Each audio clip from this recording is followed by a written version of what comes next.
Ladies and gentlemen, before we start, for those of you that live in Fairbanks, take a look at this picture. This is Luna. This is my neighbor's dog. She's 5 years old and she is a purebred Malamute. Right? My neighbor has to move and he cannot take her with him. And he is looking to find a good home for her. Now, Luna is a big dog, as you can see here, but she's very friendly. From what I understand, she is very good with children. I know that she's good with all of us here in our family. We actually let her come into our home and spend time with the other dogs playing. That's how nice of a dog she is. I would really hate to see her go to a shelter, and we already have 3 dogs that are pretty much full grown. Lulu is pretty much full grown already. She's like 7 months old. So we cannot take on another one. So I'm hoping that if someone that lives here in Fairbanks or North Pole or close by who would like to come and take a look at Luna, that I will set it up with my neighbors so you can take a look at her and see if maybe you'd like to adopt her. Again, from personal experience, she is a very nice dog. She is not mean at all. Although she can look mean. She'll scare someone that's coming into our driveway or something like that doesn't know her, and we have to tell them, hey, she's a nice dog. She's a nice dog. Don't worry about her. But she does need a home, and I will hope that anyone here living in the Fairbanks area, if you know anyone, just send me an email at the email that's located in the bottom of the description of the video. Other than that, let's get on to this video. Hello YouTubers, Alaska Prepper here. Ladies and gentlemen, I've often said that the most probable cause for us to have some kind of a collapse, in my opinion, is that the financial system will have to reset or will just default. That is not, in my opinion, a probability. That is going to happen sooner or later. It depends on how much electrical duct tape the government still has holding these things together in the background.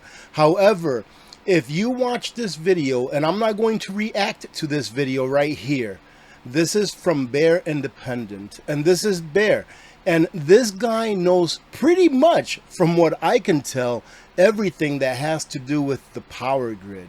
So if you're looking for a real SHTF, I believe the financial system would be considered an SHTF if it were to go down. However, an SHTF where many people will cease to exist, Congress has found that within a 12-month period with a complete grid outage, there will only be about 10% people left that survive something like that.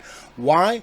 Because as Bear puts it on this video, which I will leave the link to on a pinned comment, and I highly recommend that you go watch that video, because he talks about it in depth as to why it is not a possibility, but it's going to happen for sure, that we will lose grid power. And without those electrons running through the wires, as Bear says, we do not have a society like we have one today, because our society needs those electrons running through the wires in order for it to operate. If we don't have electricity, ladies and gentlemen, as a society, how are you going to get your fuel, your gas?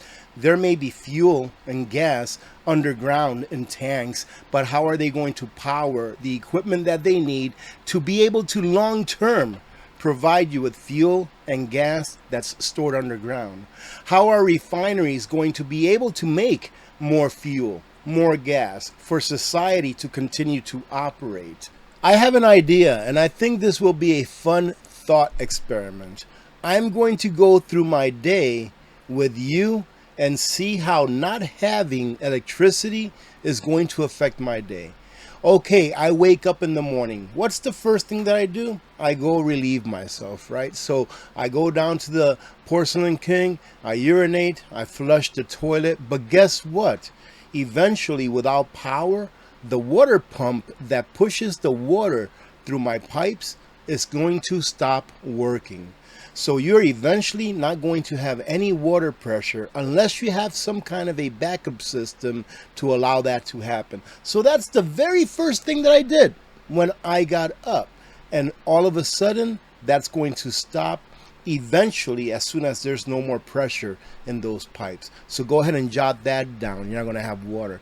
And you're not going to want to drink the water that comes out of your tap. It's why I highly recommend an RO system or some kind of gravity-fed filtration system. Because if there's no power, then the utility systems are eventually going to run out of backup power to keep your water clean. You should never trust the water coming out of your tap anyways, but in the case that we lost power systemically, they're not going to be able to clean your water and make it potable. Then after I do my thing in the morning, I go to brush my teeth. Well, same problem. I'm not going to want to use that water coming out of that spigot long term or that faucet long term, because I know it's not going to be clean, but there's not going to be any water coming out of there unless I have a backup plan. So now what do we do after we take care of our personal hygiene in the morning? Well, let's go have ourselves a coffee. Well, if you plan on electricity to heat your water, or even gas coming through the pipes to heat your water because you have a gas range and not an electric one, eventually that is going to stop. Why? Because you need the power grid for both, be it an electric range or be it a gas range. You still need the power grid to operate the pumps that push that gas through your pipes. So there goes your coffee, ladies and gentlemen. And on top of that, well, how are the supermarkets going to get their coffee to stock on the shelves?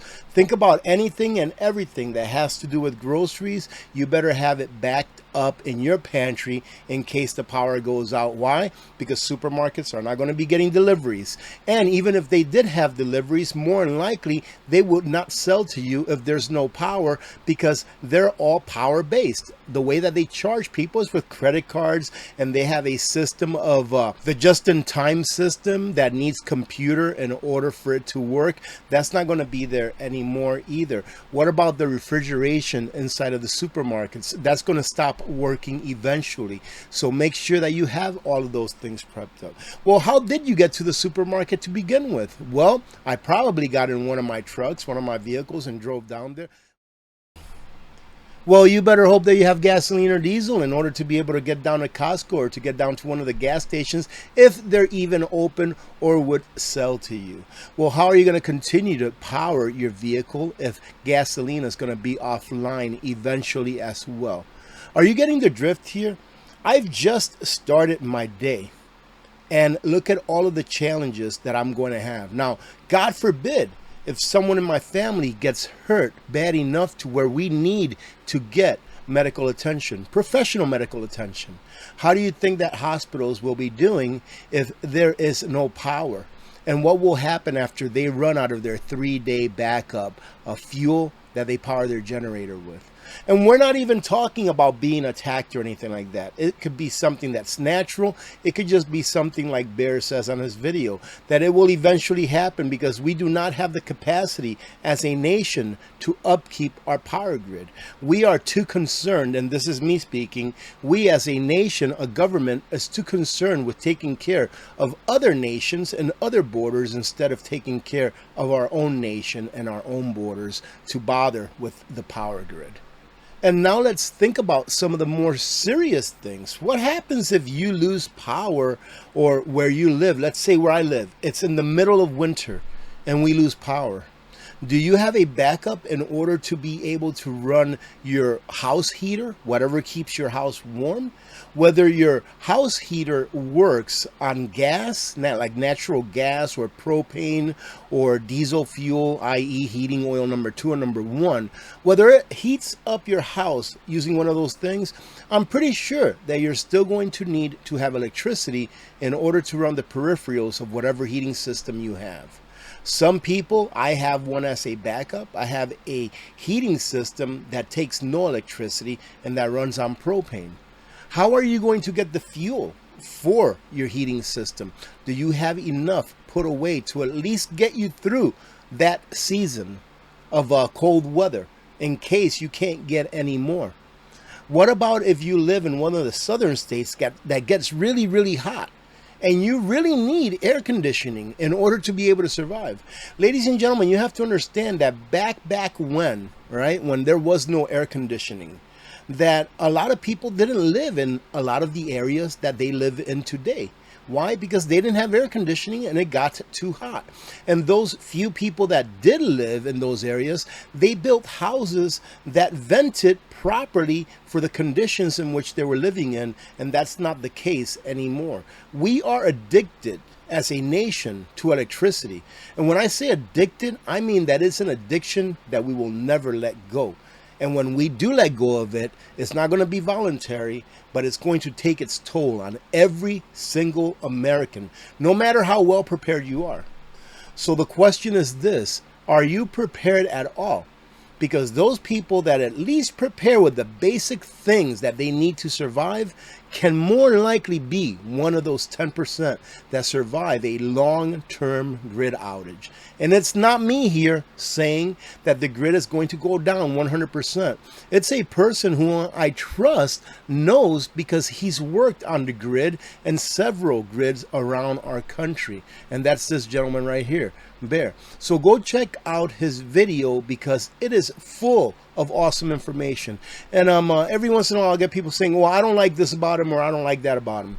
Go get what you need. And if you don't like him personally, so be it.